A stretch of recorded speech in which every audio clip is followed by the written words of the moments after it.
الحمدللہ رب العالمین والصلاة والسلام علی محمد الامین فاعوذ باللہ من الشیطان الرجیم بسم اللہ الرحمن الرحیم۔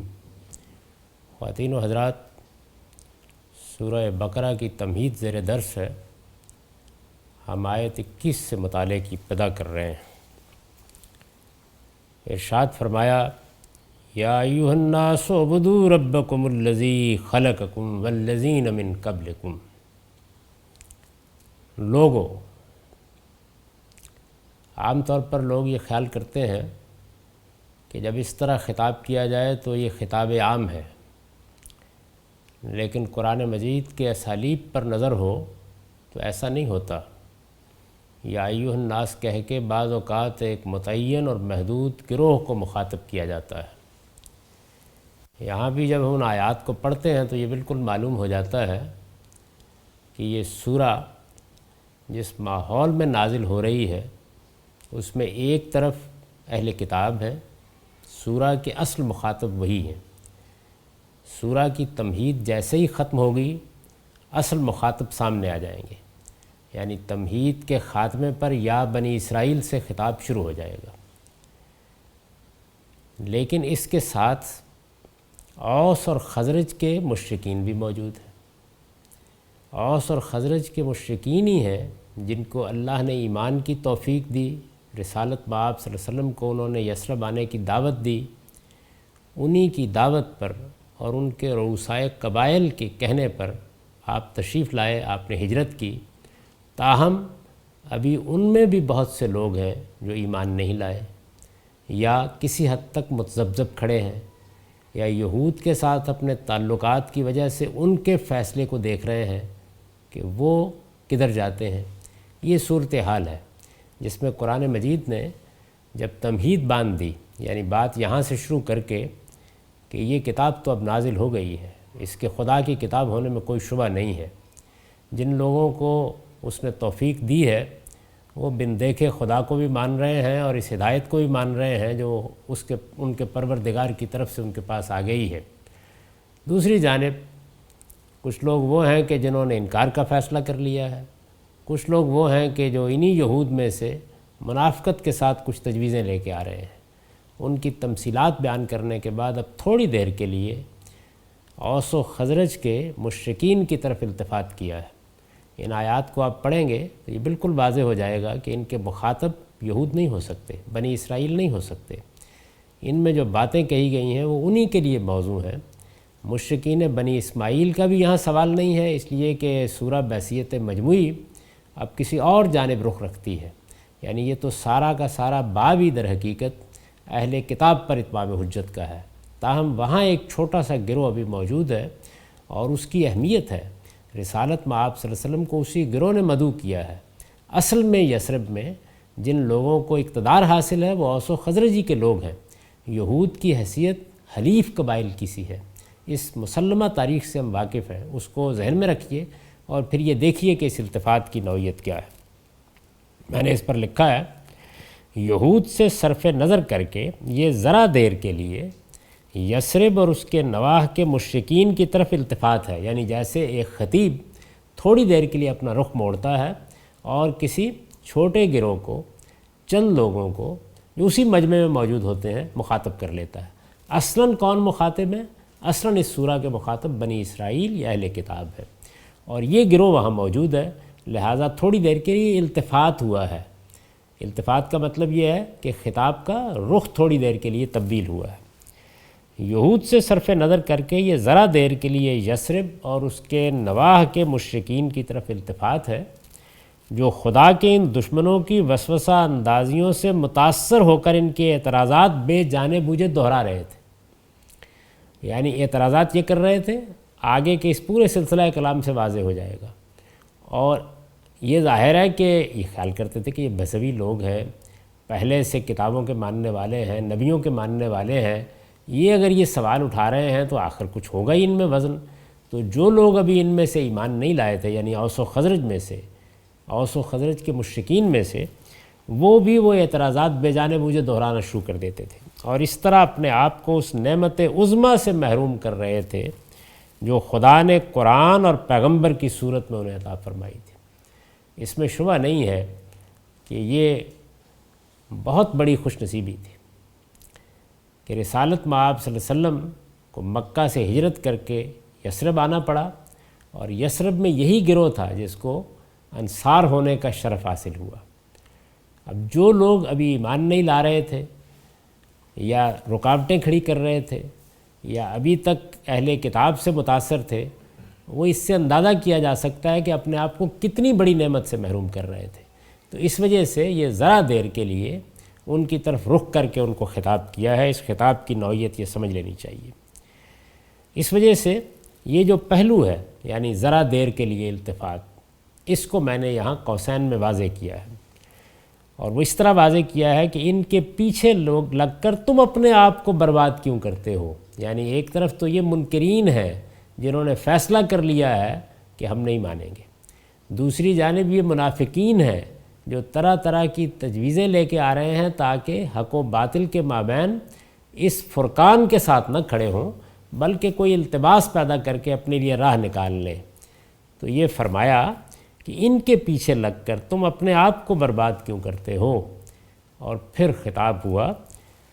کہ یا ایھا الناس، لوگو، اعبدوا ربکم، تم اپنے اس پروردگار کی بندگی کرو الذی خلقکم، جس نے تم کو پیدا کیا اور تم سے پہلوں کو بھی۔ بندگی کرو یعنی وہ بندگی جس کی دعوت محمد صلی اللہ علیہ وسلم دے رہے ہیں۔ خیر ہے کہ کسی نہ کسی درجے میں تو وہ خدا کی بندگی کرتے تھے، لیکن یہاں اس سے مقصود یہ ہے کہ جس پروردگار نے پیدا کیا ہے اس کی بندگی کی دعوت جس طرح محمد صلی اللہ علیہ وسلم دے رہے ہیں اسے اختیار کرو۔ وہ کیا دعوت تھی؟ وہ یہ دعوت تھی کہ اس بندگی میں اب کوئی آمیزش نہیں ہو سکتی۔ اللہ تعالیٰ کے بارے میں یہ مان کر اس کی بندگی کی جائے گی کہ وہی تنہا بادشاہ ہے، وہی تنہا معبود ہے، اور وہی تنہا رب ہے۔ ہمارے ساتھ اللہ تعالیٰ کی جو حیثیت متعلق ہوتی ہے وہ انہی تینوں اعتبارات سے ہوتی ہے، یعنی اس کائنات کے بادشاہ کی حیثیت سے، جس کی کائنات میں ہم رہتے ہیں، جس کی بادشاہی میں ہم رہتے ہیں، جس کا حکم اس کائنات پر چلتا ہے، اور اس کی کالری کے طور پر، اس کے نتیجے کے طور پر وہ حق رکھتا ہے کہ ہم کو بھی حکم دے۔ یعنی عالم تکوین میں تو اسی کا حکم چل رہا ہے، اسی کی بادشاہی قائم ہے، اور چونکہ بادشاہی اس کی ہے اور ہم بھی اس کی رعایا ہیں تو اس وجہ سے ہم پر بھی جو حکم چاہے نازل کر دے۔ معبود ہے، یعنی بادشاہوں کی طرح بادشاہ نہیں ہے، بلکہ اسباب سے ماورا اس کی حکومت قائم ہے۔ ہمارا نفس بھی اس کے ہاتھ میں ہے اور ہمارا وجود بھی اس کی مٹھی میں ہے۔ وہی ہے کہ جو اس پوری کائنات پر حکومت بھی کر رہا ہے اور پھر یہ حق رکھتا ہے کہ اس کے سامنے سر جھکایا جائے، اور وہی ہے کہ جو پروردگاری کا اہتمام کر رہا ہے۔ تو وہ رب الناس بھی ہے، ملک الناس بھی ہے، الہ الناس بھی ہے۔ ان تمام حیثیتوں سے اس کو مانا جائے اور پھر اس کی بندگی کی جائے، تو یہ وہ بندگی ہوگی جو شرک کی ہر آمیزش سے پاک ہوگی۔ بندگی کے لیے اصل میں اعبدو آیا ہے، یعنی جو لفظ استعمال ہوا ہے وہ ہے اعبدو، عبادت کرو۔ قرآن کی اصطلاح میں یہ لفظ جب اپنے جامع مفہوم میں استعمال کیا جائے تو پرستش اور اطاعت دونوں کو شامل ہوتا ہے۔ یعنی اس کی اصل حقیقت کیا ہے؟ اللہ تعالیٰ سے گہری محبت، اپنے آپ کو اس کے سامنے آخری درجے میں جھکا دینا، جس کو خضوع اور تذلل سے تعبیر کیا جاتا ہے، اور اس کا اولین ظہور کیا ہے؟ پرستش۔ یعنی جب ہم نے یہ مان لیا کہ وہ کائنات کا مالک ہے، ہمارا معبود ہے، تو سب سے پہلے تو یہی ہوگا، لیکن چونکہ وہ بادشاہ ہے، حکم دے گا، تو اس وجہ سے اطاعت بھی اسی کی ہوگی۔ جب یہ لفظ اس طریقے سے آتا ہے، یعنی اس کے اندر کوئی تخصیص نہیں ہوتی بلکہ یہ عموم میں استعمال ہوتا ہے، تو پرستش اور اطاعت دونوں کو شامل ہو جاتا ہے۔ اس کے بعد یہ فرمایا ہے کہ اپنے اس پروردگار کی بندگی کرو الذی خلقکم والذین من قبلکم، جس نے تمہیں پیدا کیا ہے اور تم سے پہلوں کو بھی۔ میں نے اس کی وضاحت کی ہے، یعنی تمہارے ان بزرگوں کو بھی پیدا کیا ہے جنہیں تم خدائی صفات میں شریک قرار دیتے ہو اور ان کے بت بنا کر ان کی پرستش کرتے ہو۔ یہ مدعا بھی آگے واضح ہو جاتا ہے، یعنی تمہیں پیدا کیا ہے اور تمہارے ان آبا کو بھی جن کو تم نے معبود بنا رکھا ہوا ہے، ان کا بھی پیدا کرنے والا وہی ہے۔ لعلکم تتقون، اس لیے کہ تم بچے رہو۔ کس چیز سے بچے رہو؟ اس کی گرفت سے، اس کے عذاب سے۔ اس سے یہ معلوم ہوا کہ یہاں تتقون اپنے فعل کے اعتبار سے آیا ہے جس کا مفعول مقدر ہے، محذوف کر دیا ہے۔ چنانچہ اس پر بیان کا نوٹ ہے کہ اصل الفاظ ہیں لعلکم تتقون، ان میں لعلہ کسی چیز کے متوقع نتیجے کو بیان کرنے کے معنی میں ہے، اور تتقون کا مفعول یہاں محذوف ہے۔ یعنی لعلہ تو اس پہلو سے آ گیا ہے کہ تاکہ تمہارے سامنے یہ نتیجہ جس کی تم توقع رکھ سکتے ہو یا جس سے اندیشہ رکھ سکتے ہو وہ آ جائے، اور تتقون میں بچے رہو کسی چیز سے بچنے کے لیے، اور ظاہر ہے کہ سیاق یہ بتا رہا ہے کہ تاکہ تم خدا کی گرفت سے، خدا کے عذاب سے بچے رہو۔ اسے قرآن نے اس کے بعد کی آیت فاتقوا النار التی وقودها الناس والحجارہ میں خود واضح کر دیا ہے، یعنی آگے جو جملہ ہے اس سے خود یہ معلوم ہو جاتا ہے کہ تتقون کا مفعول یہاں کیا ہے یا کیا ہونا چاہیے۔ اس لیے کہ تم اس کے عذاب سے بچے رہو۔ الذی جعل لکم الارض فراشا والسماء بناء وانزل من السماء ماء فاخرج به من الثمرات رزقا لکم فلا تجعلوا للہ اندادا وانتم تعلمون، وہی جس نے تمہارے لیے زمین کو بچھونا اور آسمان کو چھت بنایا ہے اور آسمان سے پانی اتارا ہے۔ قرآن مجید یہاں گویا توجہ دلا رہا ہے کہ جس کی کائنات میں رہتے ہو،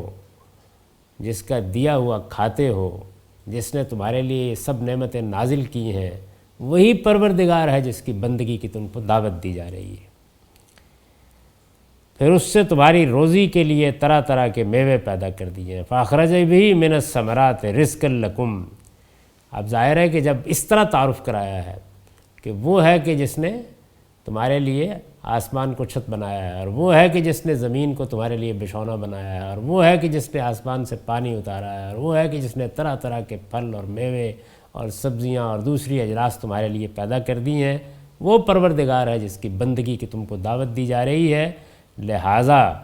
فلا تجعلوا للہ اندادا وانتم تعلمون، اب گویا تدریجی ارتقاء سے قرآن نے کھول دیا کہ جب یہ کہا تھا کہ اس کی بندگی کرو تو اس سے مراد کیا تھی، یعنی اس کی بندگی کرو شرک کی ہر آمیزش سے اس کو پاک کر کے اسی مدعا کو، اسی مضمر کو کھولا ہے۔ فلا تجعلوا للہ اندادا وانتم تعلمون، لہٰذا تم اللہ کے ہمسر نہ ٹھہراؤ درا حال ہے کہ تم ان سب باتوں کو جانتے ہو، یعنی جانتے بوجھتے تمہیں معلوم ہے کہ کون پیدا کرنے والا ہے، اور تمہیں معلوم ہے کہ تمہارے وہ آبا جن کی تم پرستش کرتے اور جن کے بت بناتے ہو ان کا خالق بھی کون تھا، اور تم اچھی طرح جانتے ہو کہ زمین کس نے بنائی ہے اور آسمان کس نے بنایا ہے اور پانی کس نے برسایا ہے اور میوے کس نے نکالے ہیں، اچھی طرح جانتے ہو۔ ان میں سے کسی چیز کے بارے میں بھی تمہیں کوئی تردد نہیں ہے کہ یہ کسی اور نے تمہیں دی ہیں۔ چنانچہ قرآن مجید نے دوسری جگہ جب تفصیل کی ہے تو یہ بتا دیا ہے کہ مشرکین عرب ان میں سے کسی چیز کی نسبت بھی اپنے معبودوں کی طرف یا اپنے بتوں کی طرف یا اپنے دیوی دیوتاؤں کی طرف نہیں کرتے تھے، یعنی ان سب چیزوں کے بارے میں وہ مانتے تھے کہ یہ اللہ پروردگار عالم ہی کے قبضہ قدرت میں ہے اور وہی ان کا خالق ہے۔ چنانچہ اسی پر گویا اس نتیجے کو متفرع کیا کہ جب وہ ہے اور یہ سب کچھ اس کا ہے تو پھر محمد الرسول اللہ صلی اللہ علیہ وسلم جس چیز کی دعوت دے رہے ہیں وہ اس پروردگار کی اور تنہا اس پروردگار کی بندگی ہے، لہٰذا اس کے ہمسر نہ ٹھہراؤ۔ اور پھر یہ کہا کہ وانتم تعلمون، درا حال ہے کہ تم اچھی طرح جانتے ہو، تمہیں معلوم ہے کہ وہ پروردگار ہی ہے کہ جو سب کچھ دینے والا ہے، اور ان معبودوں میں سے، ان بتوں میں سے کوئی بھی ان معاملات میں اس کا شریک نہیں ہے۔ اس پر بیان لکھا ہے کہ یعنی خدا کے بارے میں وہ سب باتیں جن کا ذکر ان آیات میں ہوا ہے۔ یہ جو کہا ہے نا کہ تم ان سب باتوں کو، تو باتوں سے کیا مراد؟ وہ باتیں جو اوپر بیان ہو گئی، اللہ کا خالق ہونا، مخاطبین کا خالق ہونا، ان کے آبا کا خالق ہونا، اس کا زمین کو بچھونے کی طرح بچھانا، اس کا آسمان کو چھت کی طرح تاننا، اس کا پانی برسانا، اس کا میوے نکالنا، اس کا ربوبیت کا اہتمام کرنا، یہ سب جو اوپر بیان ہوا ہے انہی کی طرف اشارہ کیا ہے۔ جانتے ہو کہ الفاظ یہاں مانتے ہو اور اقرار کرتے ہو کہ مفہوم میں آئے، یعنی ان میں سے کوئی چیز نہیں ہے کہ جس کا تم انکار کرتے ہو۔ تو گویا یہاں یہ لفظ اس معنی میں استعمال ہوا ہے، اور میں نے جس طرح کہ عرض کیا دوسرے مقامات پر ان حقائق کا اعتراف و اقرار قرآن مجید نے سوالات کی صورت میں نقل کر دیا ہے، یعنی کہا ہے کہ ان سے یہ پوچھو اس زمین کا خالق کون ہے، آسمان کا خالق کون ہے، پانی کون برساتا ہے، تو یہ کہیں گے کہ اللہ۔ تو اس معاملے میں ان کے ہاں کوئی تردد نہیں تھا، یعنی ایسے بلید نہیں تھے کہ ان چیزوں کو بھی خدا کے سوا کسی اور کی طرف منسوب کر دیں، اس وجہ سے یہ کہا کہ تم ان کو مانتے ہو۔ وَإِن كُنتُمْ فِي رَيْبٍ مِّمَّا نَزَّلْنَا عَلَىٰ عَبْدِنَا فَأْتُوا بِسُورَةٍ مِّن مِّثْلِهِ۔ اب گویا اتنی بات مقدر ہے کہ یہ کتاب اسی چیز کی دعوت دے رہی ہے، اسے قبول کرو۔ یعنی کس چیز کی دعوت؟ یہ کہ جو تمہارا خالق ہے، جو تمہیں یہ سب کچھ دے رہا ہے، جس کی بادشاہی زمین و آسمان پر قائم ہے، اسی کی بندگی ہونی چاہیے۔ یہ دعوت ہے جس کو لے کر اللہ کی کتاب آئی ہے۔ تو جب اوپر کہا کہ یا ایھا الناس اعبدوا ربکم، اپنے پروردگار کی بندگی کرو، تو اصل میں وہ دعوت پیش کی جو دعوت قرآن مجید کی اصل اساس ہے۔ تو ارشاد فرمایا کہ یہی اس کتاب کی دعوت ہے، اسے قبول کرو۔ یہ مضمون گویا یہاں پر مقدر ہے، اور اس پر عطف کیا ہے کہ وَإِن كُنتُمْ فِي رَيْبٍ مِّمَّا نَزَّلْنَا عَلَىٰ عَبْدِنَا، یعنی اوپر کی پوری بات سے یہ مضمون مستفاد ہو رہا تھا، اسی کے اوپر عطف کر کے آگے یہ کہا کہ اور جو کچھ اپنے بندے پر نازل کیا ہے مما نزلنا علی عبدنا، اس کے بارے میں اگر تمہیں شبہ ہے، ان کنتم فی ریب مما نزلنا علی عبدنا، تو جاؤ اور فاتو بسورۃ من مثلہ، اس کے مانند ایک سورہ ہی بنا لاؤ۔ اب یہ جو فرمایا کہ یہی اس کتاب کی دعوت ہے، اسے قبول کرو،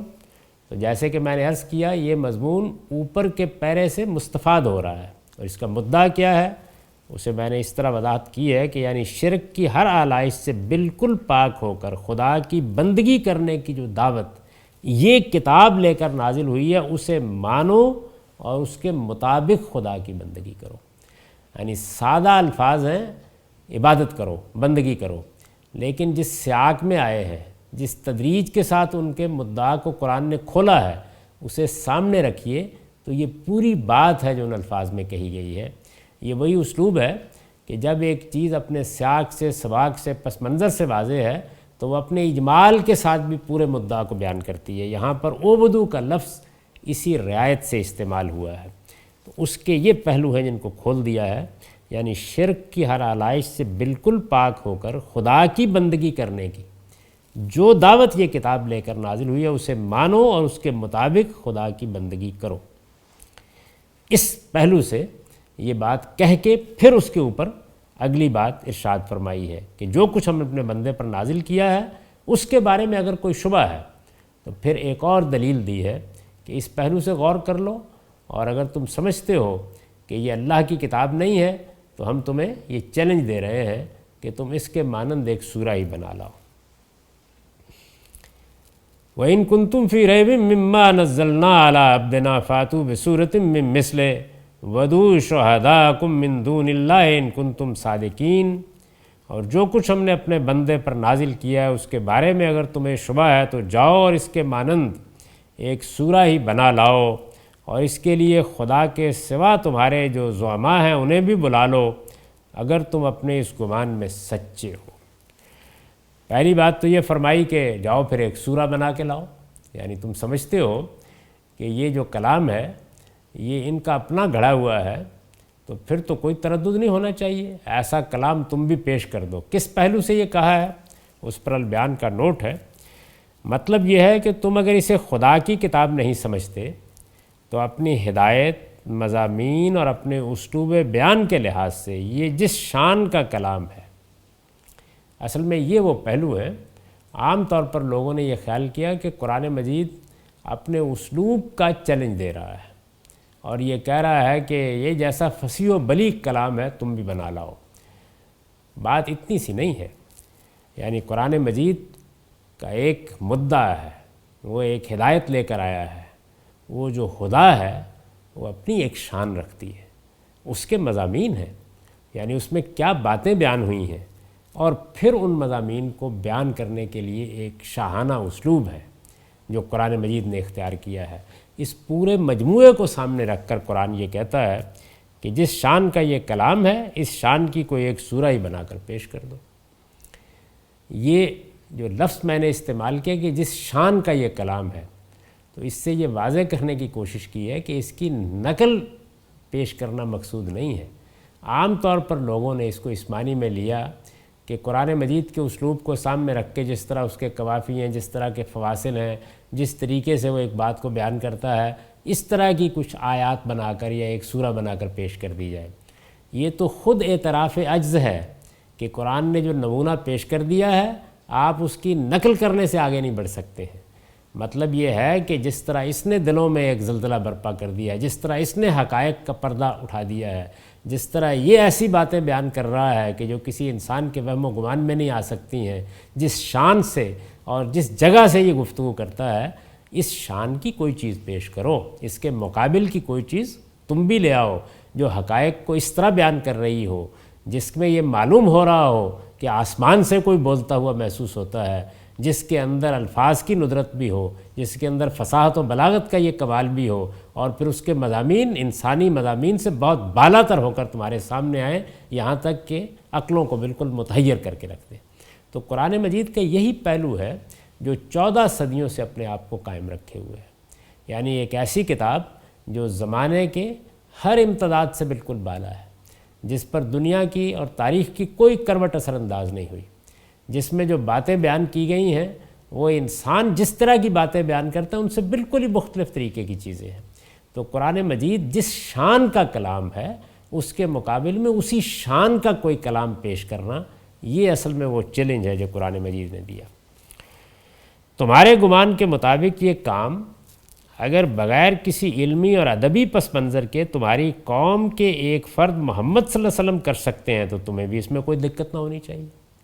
یعنی اگر یہ اتنا ہی آسان کام ہے کہ قرآن جیسی کتاب پیش کر دی جائے، یعنی 14 صدیوں میں جو انسانی کلام اب تک وجود میں آیا ہم ان سے واقف ہیں، وہ 50-100 سال کے اندر بوسیدہ ہو چکے ہوتے ہیں۔ یعنی ان کے اندر جو چیزیں بیان کی گئی ہوتی ہیں، جن چیزوں سے استشہاد کیا گیا ہوتا ہے،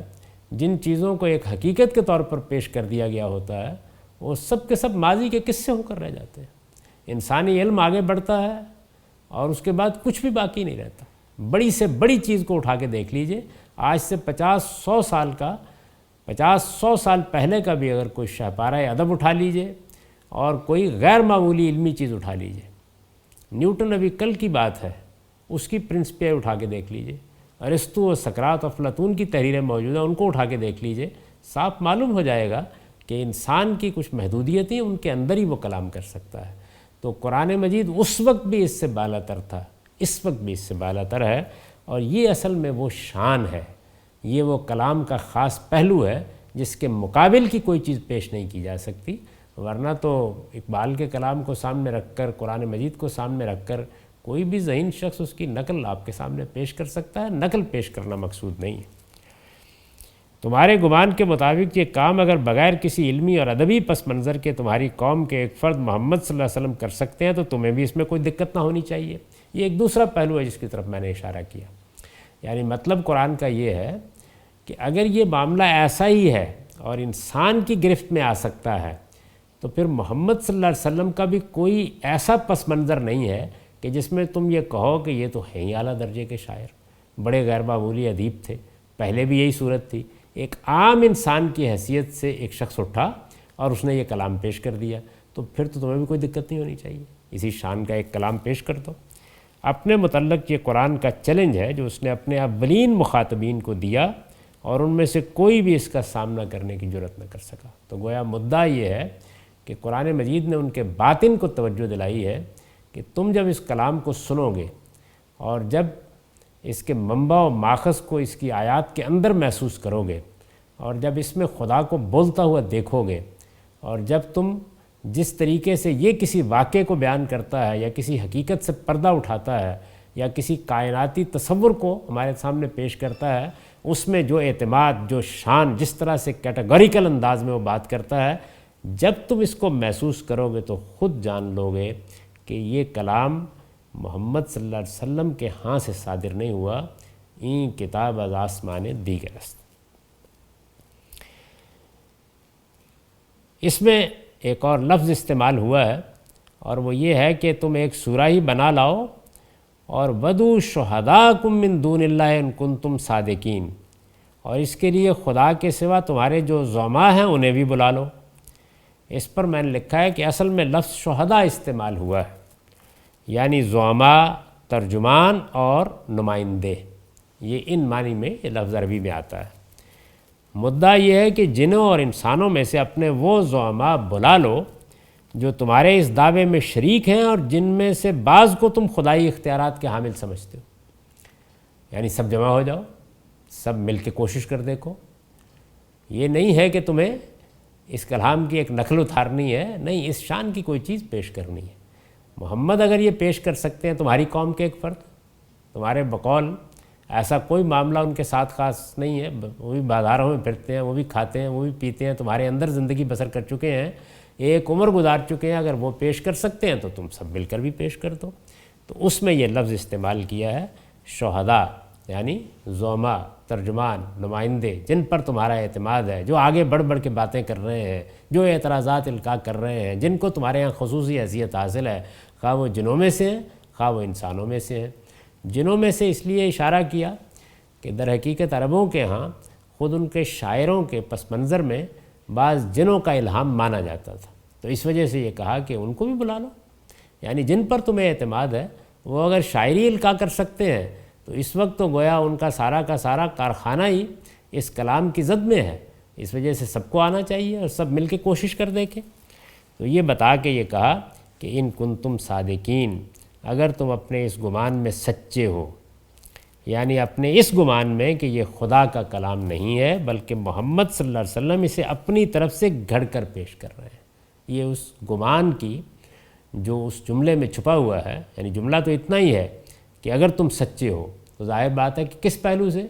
اپنے اس گمان میں، وہ گمان کیا ہے اس کی میں نے یہاں وضاحت کی ہے، یعنی اپنے اس گمان میں کہ یہ خدا کا کلام نہیں ہے بلکہ محمد صلی اللہ علیہ وسلم اسے اپنی طرف سے گھڑ کر پیش کر رہے ہیں۔ اور پھر اس پر ارشاد فرمایا وَإِن لَمْ تَفْعَلُوا وَلَن تَفْعَلُوا فَاتَّقُوا النَّارَ الَّتِي وَقُودُهَا النَّاسُ وَالْحِجَارَةُ أُعِدَّتْ لِلْكَافِرِينَ، پھر اگر نہ کر سکو اور ہرگز نہ کر سکو گے۔ بس یہ وہ شاہانہ کلام کا انداز ہے، یعنی یہ نہیں ہے کہ نہ کر سکو اور پھر انتظار کیا ہے، پھر اگر نہ کر سکو اور ہرگز نہ کر سکو گے تو اس آگ سے ڈرو جس کا ایندھن وہ لوگ بھی ہوں گے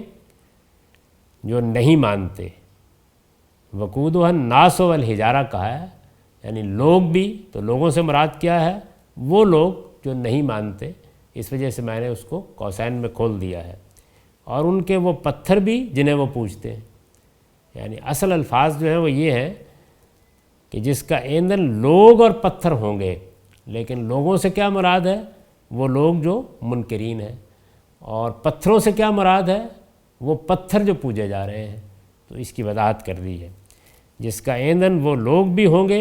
جو نہیں مانتے اور ان کے وہ پتھر بھی جنہیں وہ پوجتے ہیں۔ اور پھر ارشاد ہوا کہ اعدت للکافرین، وہ انہی منکروں کے لیے تیار کی گئی ہے، انہی منکروں کے لیے تیار کی گئی ہے۔ اس میں یہ جو فرمایا کہ جس کا ایندھن وہ لوگ بھی ہوں گے، تو اس پر میں نے لکھا ہے مطلب یہ ہے کہ اس آگ کی مرغوب غذا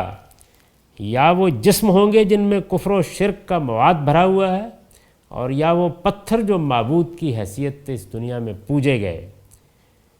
یہ آگ اپنے اصلی رنگ میں انہی دو چیزوں سے بھڑکے گی،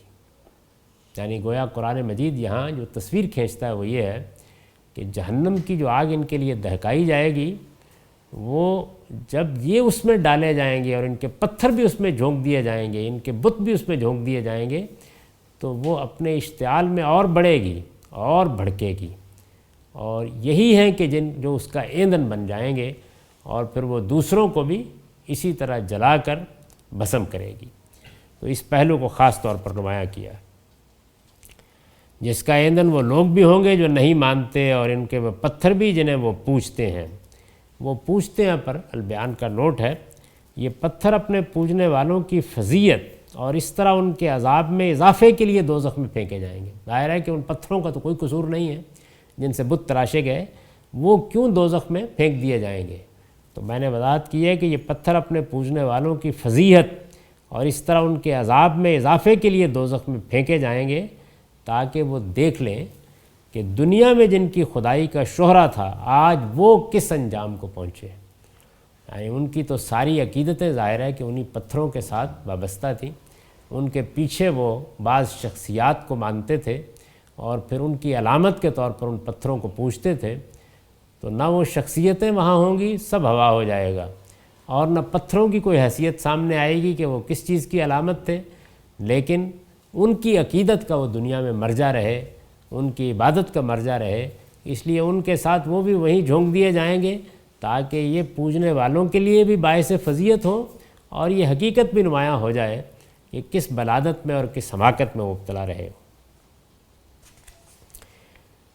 ارشاد ہوا وَبَشِّرِ الَّذِينَ آمَنُوا وَعَمِلُوا الصَّالِحَاتِ أَنَّ لَهُمْ جَنَّاتٍ تَجْرِي مِن تَحْتِهَا الْأَنْهَارُ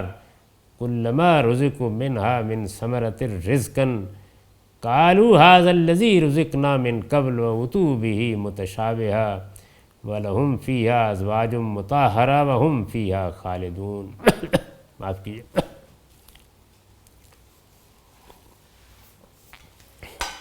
اب ارشاد ہوا کہ ان کو جو اس کتاب پر ایمان لائے، یعنی ایک تو وہ ہیں کہ جو اس کتاب کے منکر ہیں، ان کا انجام بیان کر دیا، اور اب یہ کہا کہ وہ جو اس کتاب پر ایمان لائے ہیں ان کو اور انہوں نے نیک عمل کیے، اس بات کی بشارت دو۔ یہ قرآن کا خاص اسلوب ہے کہ وہ تقابل کے طریقے پر پھر دوسرے گروہ کو نمایاں کرتا ہے۔ تو ان کو بشارت دو، کس چیز کی بشارت؟ ان کے لیے ایسے باغ ہیں جن کے نیچے نہریں بہتی ہوں گی۔ میں نے لکھا اس پر کہ اصل میں انا لہم جناتن کے الفاظ آئے ہیں، ان میں انا سے پہلے بے عربی قاعدے کے مطابق حذف ہو گئی ہے۔ یہ عربیت کا جو لوگ ذوق رکھتے ہیں ان کے لیے ایک نوٹ ہے کہ یہاں پر حذف کا ایک خاص اسلوب اختیار کیا، اور یہ قرآن میں بہت ہے۔ جن کے نیچے نہریں بہتی ہوں گی، ان کا کوئی پھل جب انہیں کھانے کے لیے دیا جائے گا تو کہیں گے یہ وہی ہے جو اس سے پہلے ہمیں دیا گیا۔ اس پر بھی کچھ نوٹ ہیں۔ اصل الفاظ ہیں کلما رزقوا منہا من ثمرۃ رزقا، ان میں رزقن دوسرا مفعول اور من ثمرۃ ہمارے نزدیک منہا سے بدل واقع ہوا ہے۔ یہ بھی انہی لوگوں کے لیے ہے کہ جو اس کلام کی تالیف کو سمجھنا چاہتے ہیں، یعنی اس کے اندر جو اعراب ہیں، جو الفاظ ہیں، جو جملے کی تالیف ہے، وہ عربیت کے لحاظ سے کس نوعیت کی ہے۔ تو یہ چیزیں بھی سامنے رہنی چاہیے، اور خاص طور پر طالب علموں کے سامنے رہنی چاہیے۔ یہ بات وہ کہیں گے، یہ کہا نا کہ تو کہیں گے، تو مطلب کیا ہے کہ اپنے دل میں کہیں گے کہ یہ وہی ہے جو اس سے پہلے ہمیں دیا گیا، یعنی اس سے پہلے اسی جنت میں جب جب دیا جائے گا، چونکہ الفاظ یہ آ گئے ہیں کہ کلما رزقوا منہا من ثمرۃ رزقا، یہ نہیں کہ جب پہلی بار دیا جائے گا، جب جب دیا جائے گا تو وہ کہیں گے یہ تو ابھی دیا گیا تھا، ابھی تو لیا ہم نے، یہی تو ہمیں اس سے پہلے کھلایا گیا تھا، یہی تو پیش کیا گیا تھا۔ ھذا الذی رزقنا من قبل، جو اس سے پہلے ہمیں دیا گیا۔ فرمایا کہ درا حال ہے کہ ان کو یہ اس سے ملتا جلتا دیا جائے گا، یعنی گویا صورتحال کیا ہوگی آپ اس پر دیکھیے، میں نے لکھا ہے، مطلب یہ ہے کہ وہ نہیں ہوگا بلکہ اس سے ملتا جلتا ہوگا، یعنی ایک مرتبہ ایک چیز دی گئی، اس کے بعد دوبارہ دی گئی تو بظاہر یہ خیال ہوا کہ یہ تو وہی ہے، لیکن ایسا نہیں ہوگا، وہ اس سے ملتا جلتا ہوگا۔ یہ جنت کی نعمتوں کے اس پہلو کو نمایاں کیا ہے کہ وہ ہر دفعہ نئے حسن، نئی لذت اور نئے ذائقے کے ساتھ سامنے آئیں گی۔ یعنی ایک ہی چیز ہے، آپ کو سیب دیے جا رہے ہیں، آم دیے جا رہے ہیں، آپ کو کوئی کھانا دیا جا رہا ہے، لیکن وہ اپنے نئے ذائقے کے ساتھ ہر دفعہ سامنے آ جائے گا، نئی لذت کے ساتھ سامنے آ جائے گا، نئے حسن کے ساتھ سامنے آ جائے گا۔ ایک ہی پھل جب بار بار کھانے کے لیے دیا جائے گا تو ہر مرتبہ لذت، حسن اور ذائقے کی ایک نئی دنیا اپنے ساتھ لے کر آئے گا۔ اس کو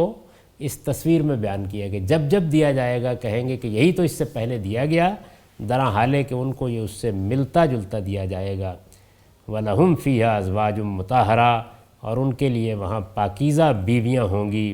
وَهُمْ فِيهَا خَالِدُونَ، اور وہ ان میں ہمیشہ رہیں گے۔ اس میں ازواج مطہرہ پر نوٹ ہے کہ اصل الفاظ ہیں ازواج مطہرہ، ان میں مطہرہ کی صفت سے یہ واضح کرنا مقصود ہے کہ وہ اچھوتی ہیں، ان کی تربیت نہایت اہتمام اور توجہ کے ساتھ ہوئی ہے، اور انہیں اس طرح سنوارا اور پاکیزہ بنایا گیا ہے کہ اہل جنت کی رفاقت کے لیے وہ پوری طرح موزوں ہو گئی ہیں۔ یعنی بیویوں کے لیے جو یہ لفظ آیا ہے مطہرہ، تو اس سے کیا مراد ہے؟ اس سے ان کے اچھوتے ہونے کو بیان کیا ہے، ان کی تربیت کی طرف اشارہ کیا ہے، ان کے بنانے اور سنوارنے کی طرف اشارہ کیا ہے، گویا وہ ایسی پاکیزہ بیویاں ہوں گی۔ تو اس کو بیان کیا قرآن مجید میں، اور فرمایا کہ ہم فیہا خالدون، وہ اس میں ہمیشہ رہیں گے۔ اب ان آیات کا سادہ ترجمہ سن لیجئے۔ ارشاد فرمایا ہے، ان کے پیچھے لگ کر تم اپنے آپ کو برباد کیوں کرتے ہو؟ لوگو تم اپنے اس پروردگار کی بندگی کرو جس نے تمہیں پیدا کیا ہے اور تم سے پہلوں کو بھی، اس لیے کہ تم اس کے عذاب سے بچے رہو۔